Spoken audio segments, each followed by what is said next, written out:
I grew up not far from Manteno State Hospital. It's an abandoned insane asylum in the far south Chicago suburbs. My dad would sometimes drive my family down there, and we'd circle around the property by car just for fun. When I turned 16, he bought me my own little beater car, and of course, I had to show this awesome place to my friends. By the time I was old enough to go exploring, many of the original buildings had been renovated and repurposed as businesses. Half of the property was converted into a local VA hospital, and a quarter of it was torn down and replaced with new housing. Only a handful of the original buildings remained, all clustered in the back corner of the campus. One summer day, I took friends A, B, and C to go check it out. We brought our cameras and went with the intent to go inside and explore it. We parked in a lot where other people parked to go to work in one of the other buildings to avoid suspicion, and walked about a quarter mile to the abandoned hall. As we walked up to this creepy old building, I felt sick to my stomach and full of dread. The main doors were chained shut, and most of the windows were boarded up.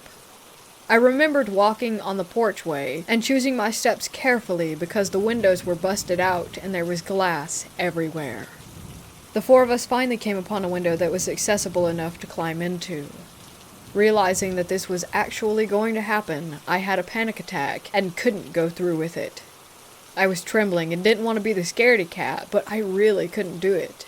In fact, in just recounting that, I'm still scared. And this happened about 16 years ago already.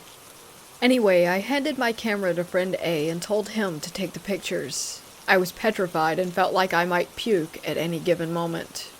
Friend B and I walked back to the car in silence. I had a cigarette in the car while we waited for friends A and C to come back. My nerves calmed quickly enough. Friend B confessed that she was scared too, and was glad that I said something so that she didn't have to go in. Soon enough, our other two friends came running back at the car, full speed. We heard their footsteps pounding on the asphalt, and quickly unlocked the doors. I started the car up, and we were off in an instant. I assumed that the cops had arrived, so I sped off the campus and into town, hoping to blend into normal traffic. I asked them what had happened, and if the cops were called, and they said no. Both friends who had gone into the building said that they heard voices. Both of them said that they saw a hand curl around the frame of a big metal corridor door, and heard it slam shut with an impressive echo. Both of them testified that they heard someone crying, saying, "Where am I?" At some point, they got too frightened to continue and just decided to bolt.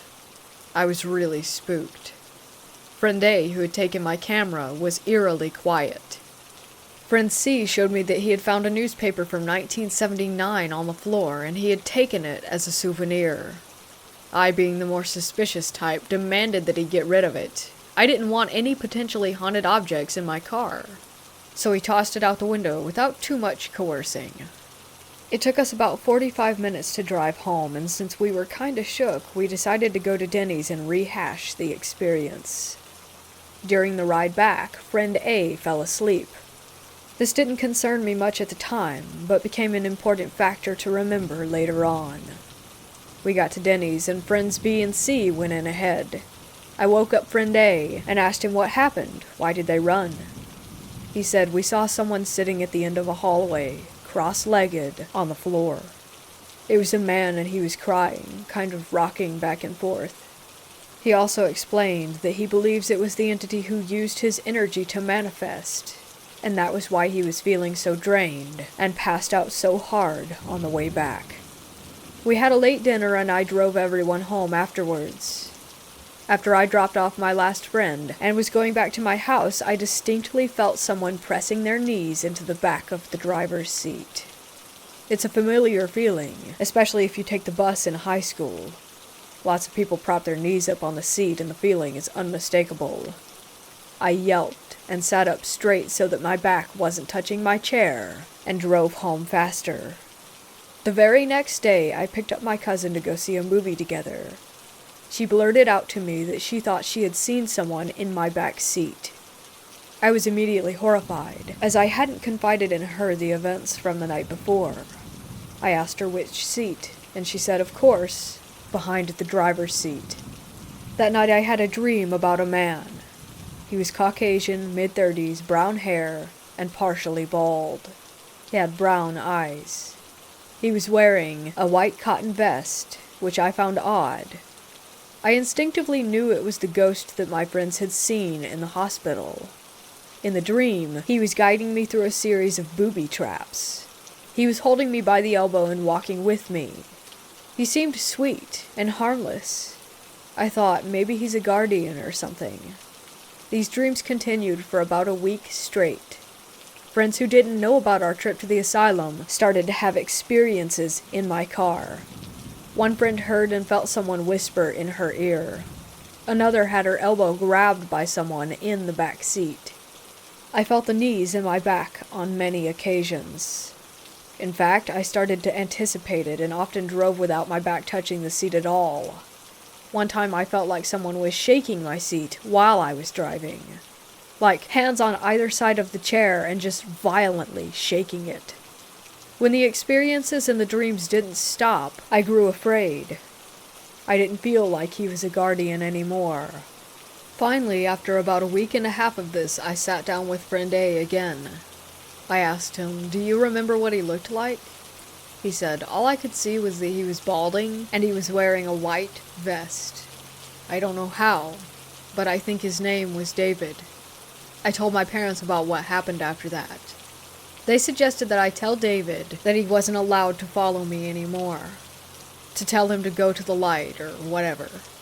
At this point, I was ready to do anything because I was on edge and spooked all the time. I prayed every time I came into the house that he wouldn't follow me in. I was afraid to go out with my friends. I was afraid to go to sleep sometimes. So, 2 weeks after our initial venture into the asylum, I went back with friend A. We went during the daytime and idled in front of the building. I said aloud, "You don't belong here with me. You need to go home," or something along those lines. I prayed a lot. I didn't want him anymore. I felt bad, but I needed him to stay there. We parked and just kind of sat there quietly for a while. I think friend A and I were just saying goodbye, severing ties, I don't know, but it felt sad. While we were parked, I did hear doors slamming inside the building. At one point, I heard someone laughing as well. I envisioned him leaving me in my car. I told him that he could never follow me again, that he needed to go, and to move on. We left the hospital that day and didn't go back for many years. I never dreamt of him again. I've never told anyone the full story for 2 reasons. 1 being that it sounds totally ridiculous, and 2, because I'm afraid, and that thinking about him too much will send some sort of psychic beacon out to attract him or other spirits back to me, when that's totally the opposite of what I want.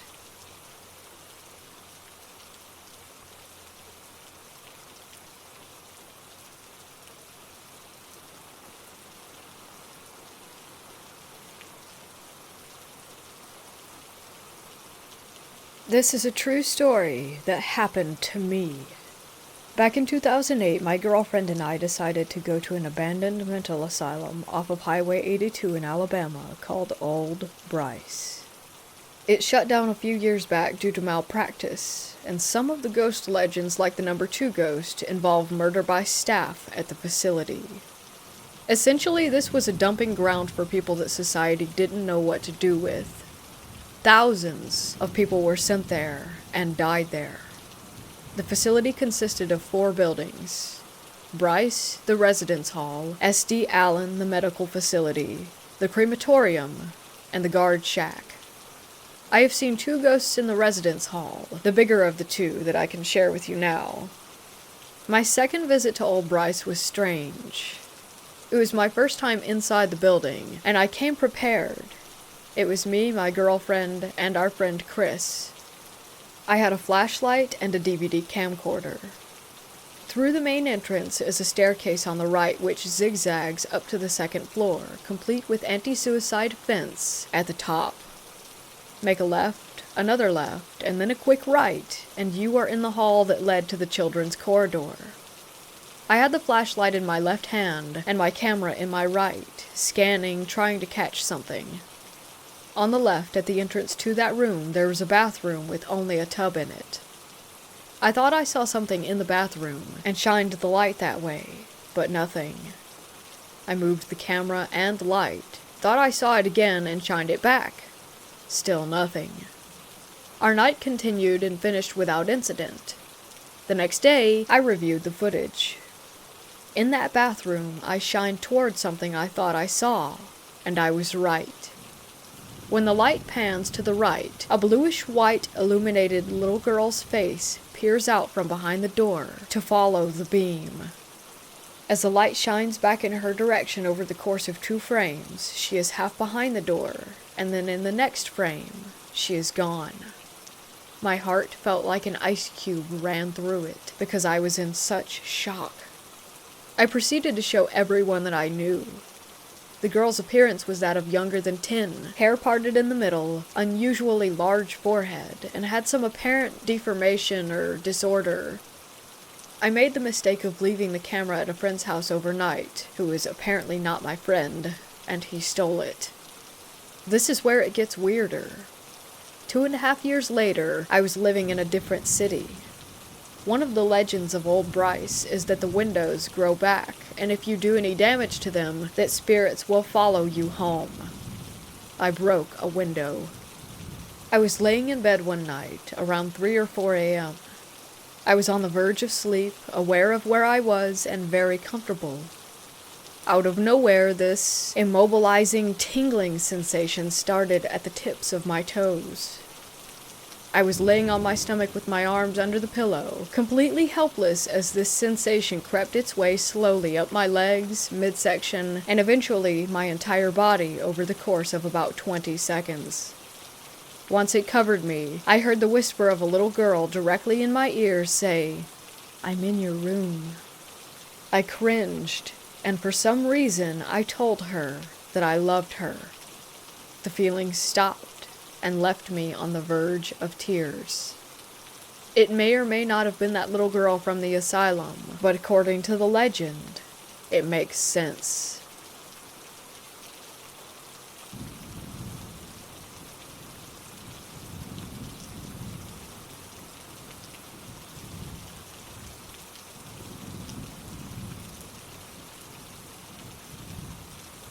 Just for backstory, I'm an 18-year-old college student, but I live at home with my mom and my younger sisters, who live at my dad's half of the time, because my university is in my city.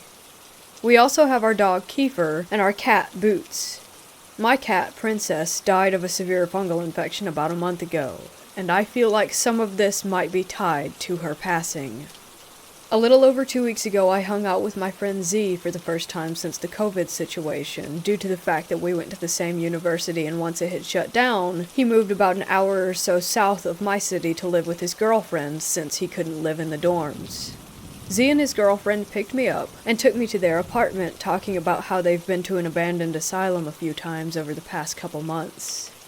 They lived with his girlfriend's older brother, who has issues of his own, both drug-related and just general anger issues. A notable moment that they mentioned to me as they were taking me to their apartment was that one of the times the 3 of them went there together, her brother acted very strangely. He sat in one of the chairs that was left behind, his eyes rolled back into his head, and he was knocking glass out with his elbows and getting deep cuts, but didn't seem fazed. His anger also apparently peaked, and he was threatening to cut Z and his girlfriend if they didn't leave. As they left, they saw shadows moving everywhere, and her brother was talking to himself. Over the passing days, her brother would talk about demons and would yell about wanting to go back there. He broke into the room Z and his girlfriend slept in when it was locked. He was dragging a knife along the walls, growling, and would scream about these demons. When Z was telling me this, I could tell he was being serious. He looked scared to even tell the story. When they went back, her brother was screaming and sat back in the chair and muttered to himself, and after that everything went back to normal. He stopped talking about the demons, they stopped seeing shadow people, and the bizarre behavior ceased. This could have been tied to the drugs that he was on, but they felt the need to say this because they were also seeing shadows, and they were not high. When we got to their apartment, there were other friends of theirs, as well as her brother, inside. I didn't recognize any of them, so I sat and made small talk with all of them, and the atmosphere was generally calm aside from the blasting rock music and a couple of guys playing GTA V on high volume. A little while after I get there and we're all talking, one of the boys asked when we were going to the asylum. Her brother, who I guess we'll call M from now on, said that we were leaving around 11 p.m. since it was an hour-long drive to get there. We had a few hours of time to kill, so someone came and brought us McDonald's, and we talked and stuff until we had to leave in 2 cars due to us having a group of 9 people total. Z drove the car that I was in, and his girlfriend C drove in the car ahead of us. The atmosphere got tense quickly, because only about 10 minutes into our drive on the highway, C almost got into an accident. We watched her speed up to pass a semi, and she had hit a bunch of cones, and we couldn't find her car, which had a total of 5 people in it, for about 20 minutes, which was strange, because there were hardly any cars on the road at this time of night, and the car was easy to identify from the back lights alone. Eventually, we parked across the street from this large field where the asylum would be. C told us that the near miss was because of the semi. It was either speeding up or slowing down really quick, so she sped up. She was in an anxious mood after that.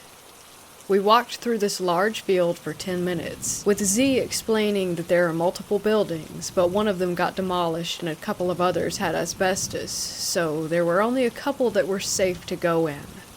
He told us it was closed down in 2003 because the patients were being mistreated or something like that. I don't remember everything that happened because my adrenaline was insane that night.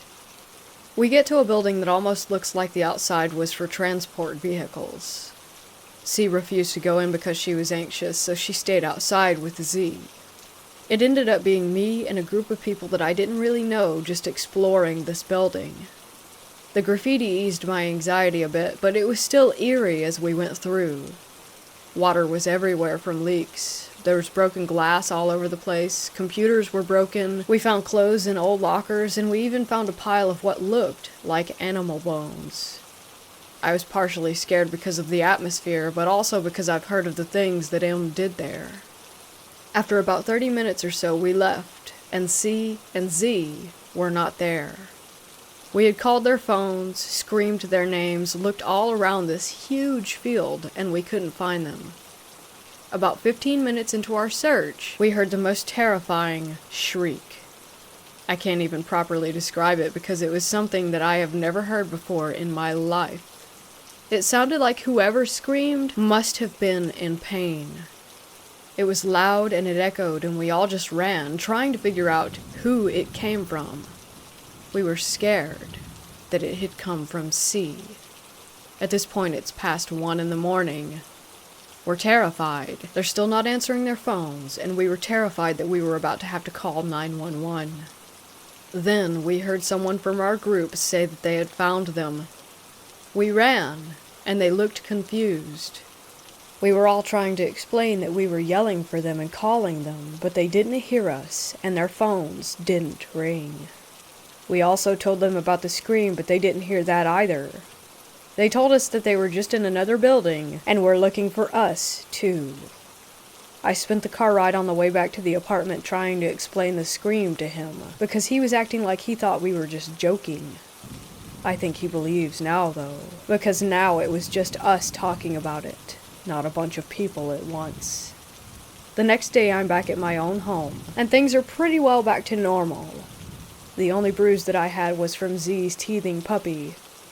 Over the next few days, more and more bruises were appearing everywhere on my body, the oddest one being in the shape of a V on my forearm. I have never had that happen before, especially because it was so large that it nearly wrapped around my arm, and it was a perfect V. The other bruises were just all over my legs and arms, and are still appearing to this day. Last week, as I was settling in to go to bed, I was cuddling Boots and watching TV when I heard what sounded like a cat screaming from upstairs. I was on the couch downstairs. It was around 1 a.m., and it scared me even more because Boots was next to me and also turned his head in the direction of the sound. Our dog is a Husky and German Shepherd mix, and couldn't make that noise either. The next day, I talked to my mom about it, and she told me that she hadn't heard a thing. A couple days later, my mom and I were in the living room with the cat and dog when we heard the stairs creak. They creak whenever someone is on them, but you can tell who is on them by how loud they are, if that makes sense.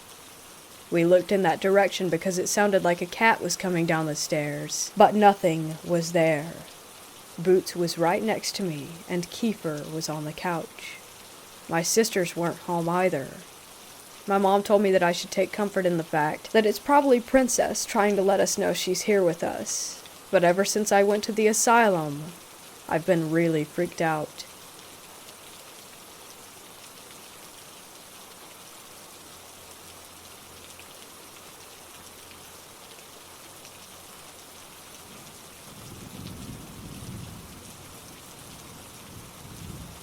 I live in Massachusetts, and there's a location out here called Belchertown State School for the Feeble-Minded. Check it out on Wikipedia and Google some pictures. It's pretty neat stuff. Well, it has a very dark history with ill treatment of patients, including children, and reported suicides. Closed in 1992. It was mostly demolished in late 2016 into 2017, but before that, I spent about a year going there on a weekly basis, usually Fridays. I began with a few friends, and then over time, I would go there alone. I spent a lot of time on those grounds to the point where I knew every part of it, inside and out. I even became something of a local legend because I wore a mask when exploring, and if I ran into other groups, they would recognize me from stories. There's a few selfies out there of me with some folks, too. People like taking pictures. Never saw any of those selfies, though, sadly. But there were many nights when I had the whole grounds to myself. Paranormal activity was rampant, and I have some crazy stories. The most obvious and frequent one was the noises. Now, mind you, the whole of the complex was in disrepair. Not only that, but wild animals would sometimes move in and out of the location, so there were a lot of unidentified noises that I could likely attribute to animals. I'm a firm believer in the paranormal, but I do try to approach all things as a skeptic before jumping to potential conclusions. A few things I absolutely could not explain. One was the X door. There was one door in the hospital, on the 3rd floor, right wing, second door into the floor, on the left. It was beside what once was a bathroom. This door led to a hall containing several empty rooms, and I could not determine what these rooms might have been. They didn't look like cells, more like office or storage spaces. I'm a pretty stocky 6-foot dude, and I had to lean into this door. I call it the X door because it was the only door in the whole facility marked with a spray-painted orange X on it. Imaginative name, I know. This door was a highlight for my personal trips as well as when I went with groups.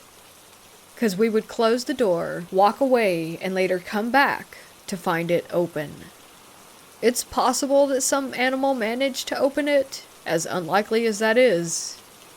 What was more unlikely were the times we left it open, and when we came back about 10 minutes later, it was closed. I tried when alone to sit and watch the door, but nothing happened. I tried to replicate potential causes, but there was zero airflow in this wing due to heavy doors on all the other sides, and honestly, if an animal did get in, It could not have been bigger than a rat due to there being so little open space to move in this particular segment. I could never explain the X-door, but it's always a good stun when I bring a group back up to that floor and we would find the door had shifted. Another experience was one time when I was bringing 2 of my friends out there. It was their first trip to the grounds. We made it in past the fence and to the outside of the asylum. They didn't want to go in, already getting spooked. I encouraged them to try it. It had some cool stuff to see after all. Then we all 3 at the same time heard what sounded like screaming, laughter, and talking all at once. I heard more laughter, but my friends said that the screaming was most prominent. Now it could have been another group inside the hospital building, but here's the thing. I have been on the grounds when another group is talking or laughing or screaming inside. You can pinpoint exactly where it goes down. There was lots of broken windows and open walls, so it was pretty damn easy to lock down any sound and where it was coming from. But this sound came from the building.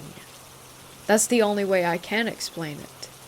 Like the whole building at once just let loose a scream of trapped noises. I'm a gutsy bloke, but I got chills. We left after that, to the begging of my friends to flee the grounds. I wish I could have stayed that night. The activity was just getting started, I feel. I would go there weekly and spend about a half hour in several key rooms. The padded room, the silent room, the X room, the auditorium, and gym. There were lots of great sounds and some truly disturbing sensations.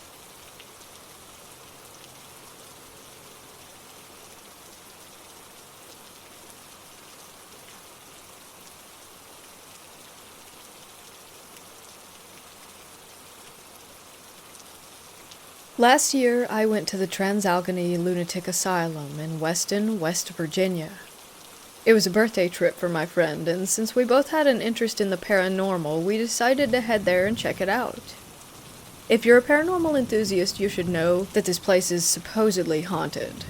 Looking into the brief history of the place, deaths, suicides, housing for Civil War patients, housing for tuberculosis patients, and medical patients, you would definitely expect some ghosts are not at rest. It was cold and dark as it was November at around 5 p.m. or so. We made it for the last historic tour of the West Wing and the Civil War Wing.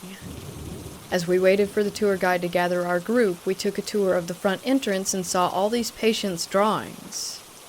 One was of a man cutting his father's head off. And there was a long list of reasons for being admitted into the asylum. We then went back to wait in the lobby for our tour to begin. As we sat there waiting, I felt a slight tug at my jacket on my right side. My friend was standing on my left side. I brushed it off, as maybe being my sleeve button caught my jacket, just some casual debunking, since what are the odds of 12 people standing in a lobby that the ghost somehow decided to screw with me? Our tour began, and if you studied the place you would know that the building is shaped into L-like sections as to try and let in as much sunlight to the building as possible. It was one of their treatment ideas. Eventually, we made it to a section where they hosted the Halloween parties, which was originally, if I remember, a place where patients could acquire their medication or new clothes. After the tour guide walked away, I waited for my turn to walk through the doorway. At this moment, a loud bang came from the closet. I again shrugged it off and debunked it as maybe an animal or a bird who had gotten into the closet and knocked something over in there. Our tour finally came to a close, and we began to walk back to the lobby. I was in the back of the group with my friend in front of me. No one was behind me. As we were beginning to walk through the connection between the first and second part of the building, I looked back at the end of the hall. Down at the end, by the nurse's station, I saw a large, black figure cross in front of the window.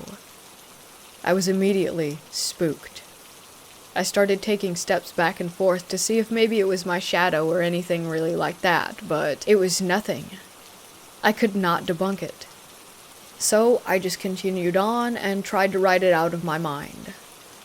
Then came the final walk to the lobby. This building is massive, by the way. If I remember correctly about this, they said the building is almost a quarter-mile long, from end to end, so you can only imagine how long these wing halls are. Before I made it to the lobby, a chill went up my neck. I'm again in the back of the group. I would also like to mention that I have long hair as well. After that chill, I immediately felt as if someone blew on my hair, and the sound of a quick breath. There was no wind in that building, no doors being opened or closed, nothing.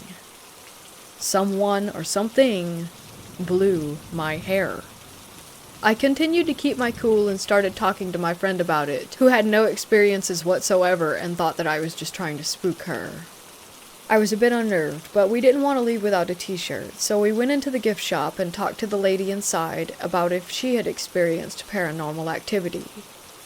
She said most of it happens on the 3rd floor, and has had many people talk about seeing, hearing, and feeling things.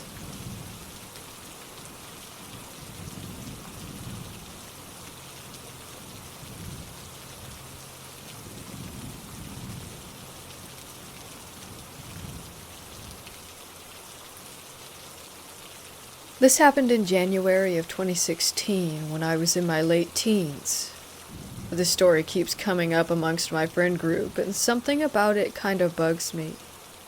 I have no clue what I really saw. I just know that it seemed paranormal, and not anything that could be explained. I live about 2 hours away from an abandoned campus that was used as both a tuberculosis hospital and an asylum until the 1990s. I didn't really research it, nor did I believe in the paranormal at the time. I just thought that it would be so cool to go to an abandoned place. So I brought my 2 guy friends with me, one my age who was into the paranormal and had been there before, and one who was older than us, and my one friend that was a girl. I'm also a girl. It's one of those places that you'd get in trouble for trespassing at, so we hid my car and snuck in through a broken fence. I should mention that we went at around 8 or 9 p.m., so it was really dark out already. We go into the main building and are fine. We're not feeling anything weird, nothing like that. We exit that building and go into another that's maybe 2 buildings away, but within a couple of minutes we end up at the exact place where we exited the first building, the main entrance, and that felt a little off. We decided to venture into the basement. My girlfriend and I felt uneasy immediately and suggested that we go back upstairs instead, which we did. We go up into the place where they kept children. This was evident because of all the children's toys on the ground, and there was a soundproof room. Some of the toys were moving, and there was a ball that was bouncing on its own. Our friend who's been there before stopped us while we were walking through a hallway. We heard a door slam, followed by footsteps in front of us. The hallway in front of us was also pitch black, while the rear of the hall was at least lit up a little bit by the moon. We turned around and went back. Against our better judgment, we let the boys bring us into the basement. As soon as my girlfriend stepped her foot onto the basement floor, her flashlight went out, and we couldn't get it back on for the life of us. It did end up coming back on later, but that didn't happen until we had already left the premises. Anyway, my phone that was at 80% immediately died. We were standing in the center of the room together, and around us it was almost like a haze was there. I felt so sick and lightheaded. I had a dread in the pit of my stomach, and so did my friends. We felt like we were surrounded by other people. We quickly went back upstairs. This is when it gets extremely unsettling. We go into the ballroom and grab a table. We sit on it, each of us on an end. It was square. We heard a door slam shut, so I look up at the ceiling to avoid looking around the room. My friend who's into the paranormal starts trying to communicate with whatever was in there with us. He said, "Knock once if you're a boy and twice if you're a girl." And we heard one knock. As this was happening, I see a black figure that's almost human-looking sitting in the windowsill. It's kind of hunched over and very tall. Its leg is swinging, and then it takes off. It's crawling across the ceiling. I tug on my other guy friend's arm and he shakes his head as to not acknowledge it, and I try to forget it. My girlfriend says out loud, "Do you guys see?" But my guy friend, who is ignoring it, cut her off and said, "Stop." My guy friend, who is trying to communicate with this thing, told it to come and sit down. We felt the air get freezing, and that's when he said, "We have to go. Goodbye. You're not allowed to follow us out." We all jumped up off the table and walked out. After we were out, we practically ran to the car and left as quickly as we could. As soon as I was in the car, I felt so much better physically. We were silent for a while, but then my friend who was ignoring the figure said, "Did you guys see that?" And of course we all said yes, and shared our experiences. He thanked my girlfriend and I for getting the message about ignoring it as much as possible. It still scares me to think about it to this day, and I always get chills when writing or talking about it. The amount of energy needed to manifest that is what boggles my mind the most. I'm not even completely sure what we saw, and as much as we discuss it, we cannot come to a solid conclusion.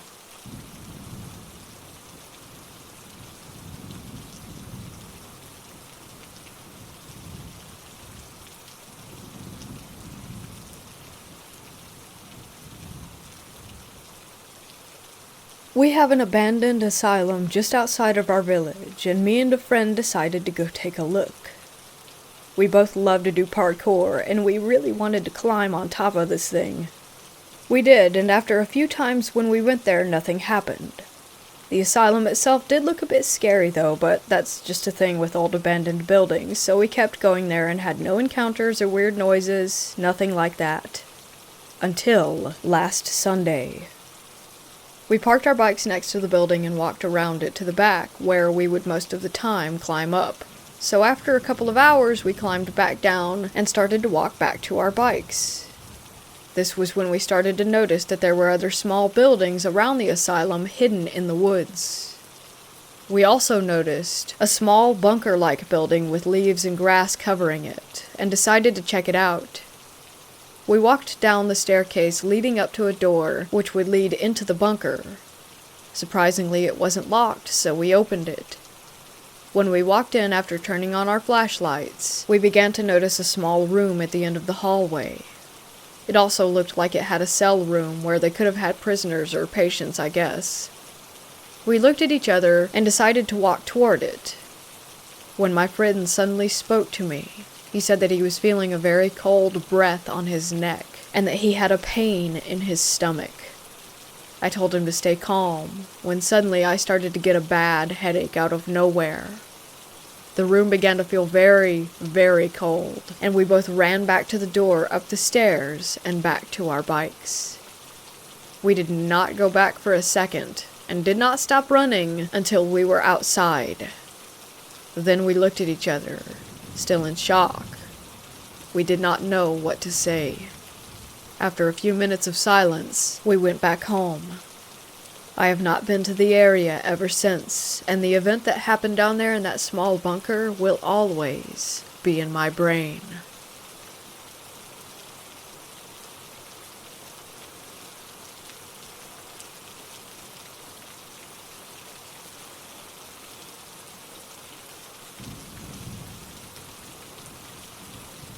This happened a couple of days ago. My family and I went to an old asylum while on vacation. They had renovated it and put a couple of stores and a restaurant inside, so my father thought it would be a nice place to visit. When we first drove into the driveway, I was overcome with dizziness, and I couldn't even finish the message that I had been typing while we were pulling in. As I got out of the car, the dizziness subsided for the most part, and we all went inside. It still looked like an asylum. The doors were big metal cage doors. The floor was old and cracked. The walls were old, yellowed bricks, and there were entrances that were covered over with more bricks so that no one could enter. As we began walking down the halls, I noticed that something was off. The overall feeling in the place was just terrible.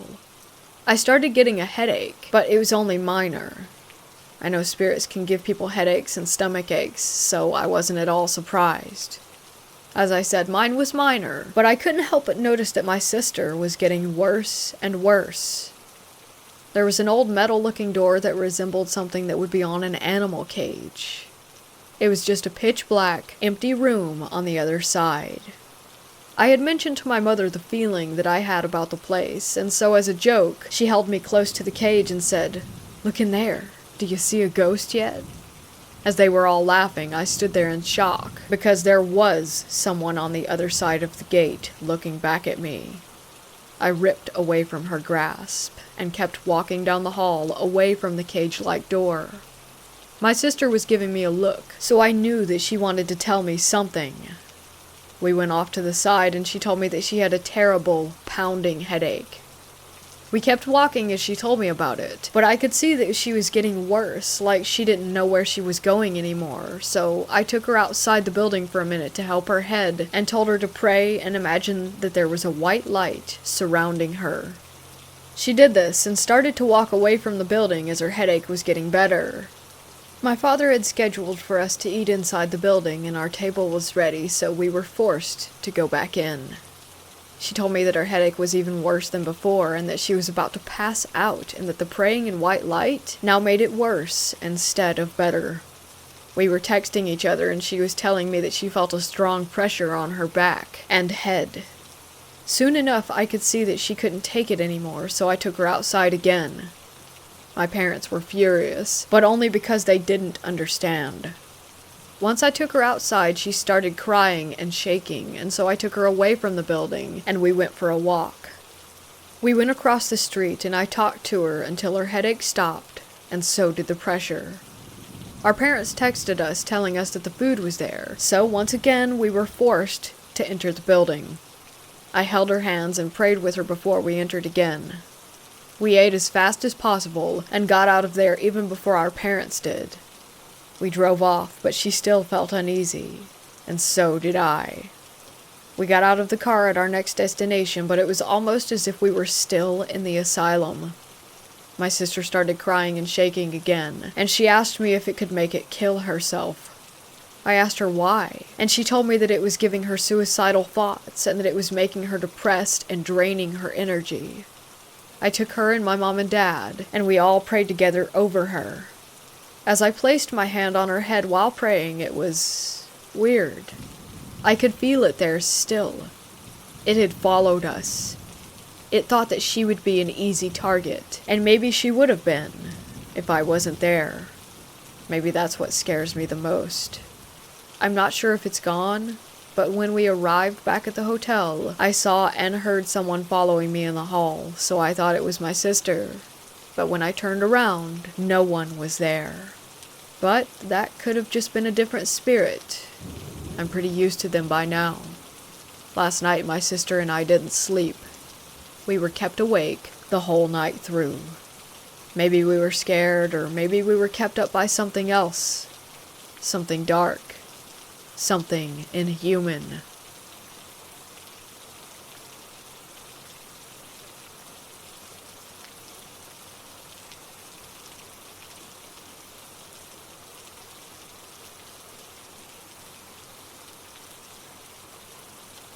I went ghost hunting with a friend at Rolling Hills Asylum in East Bethany, New York.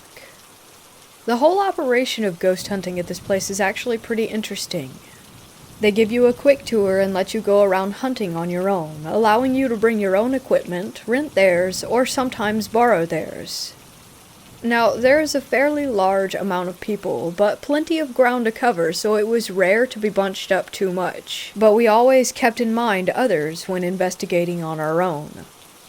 Primarily, the equipment that I was using was pretty mundane. Flashlights, audio recording on a Samsung Galaxy S6, and a Nikon Coolpix. Rolling Hills used to be a poorhouse near Batavia, New York. It is located in pretty much the middle of nowhere, surrounded by nothing but fields. Outside disturbances are minimal, which is great. The place is old, no doubt. Bugs get in, and field mice and rats are no doubt common. The grounds took in people with mental disabilities, the physically ill, the poor, and later it served as a senior living facility.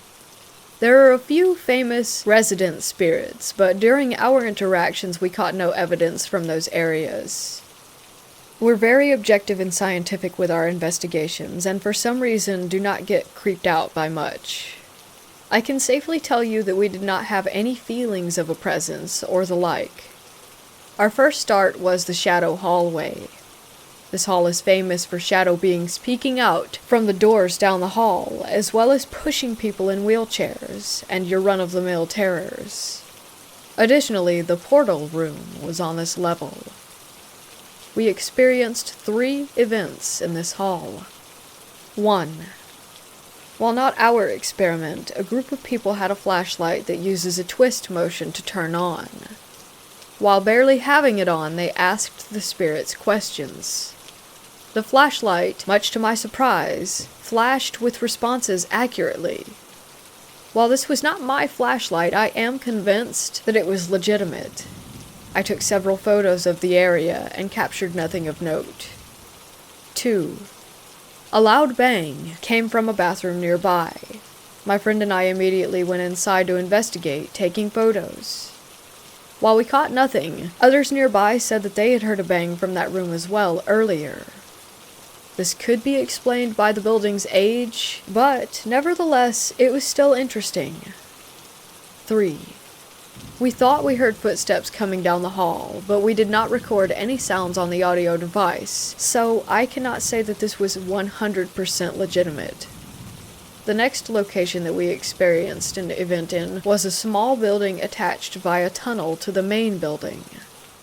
My friend, who is extremely skeptical, always brings this situation up when talking about the experience. We were standing in the building right in the middle. They say that there was a boy who liked to hear songs. So, as I was about to chime in my best pirate shanty, don't ask, we heard a knock on a large wooden door behind us. Okay, I know that you're probably thinking that someone was on the other side of that door. Well, that door is out in the field, and we were extremely quiet in that room.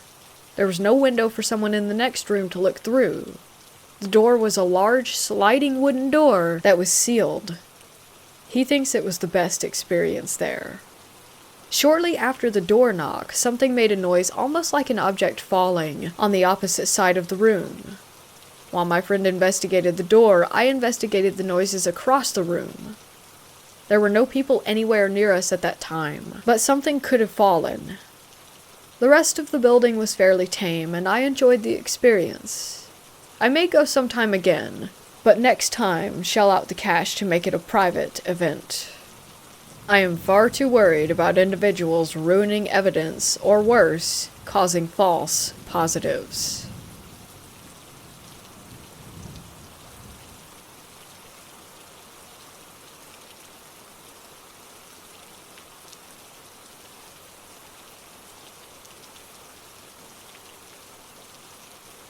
About 8 years ago, my mom, sister, niece, and I decided to go for a look around a well-known and at the time abandoned mental asylum, the name of which is Royal Derwent Hospital, aka Willow Court, in New Norfolk, Tasmania.